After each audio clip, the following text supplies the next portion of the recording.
Hi, it's Dave Dickinson with Bankers Consulting. Let's talk about the HMDA and the Fannie Mae 1003. At the very bottom of that demographic information area, there's these yes and no boxes, and it says to be completed by the institution for applications taken in person.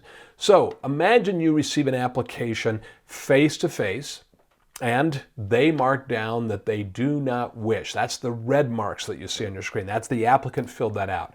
The blue marks is what the loan officer did. They marked down it was face-to-face. Then they chose an ethnicity, a race, and a sex that based on visual observation for that applicant. And then they went to the yes, yes, yes. I filled that out. I'm the one that did this because they didn't. And the application is taken in person, makes logical sense. Now look at what's on your screen and you'll see at the very bottom it's a telephone application. And so this loan officer is reading the disclaimer to the applicants and they're giving them all the choices and the applicant says, I don't wish to do this. So we're done. We don't guess. Even if you know them, you do not fill in the ethnicity, race, and sex because it's over the phone.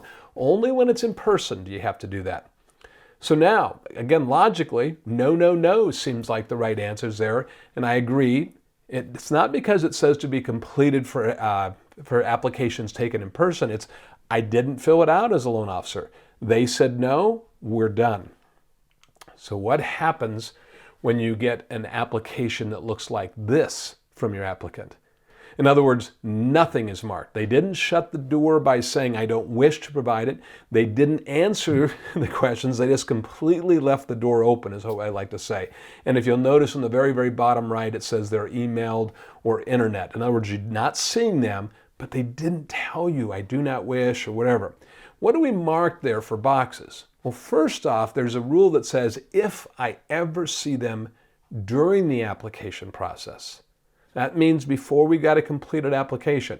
During the application process, if I see them, I am to try to request this information, and then it would be in person, and we go back to the beginning, and if they don't mark it down, I'm seeing them, so I would fill it out. But let's just say I don't see them until closing, or we never get to closing. Then I'm never going to have this information. What do I mark? Yes or no? Well, technically, you don't have to mark either box.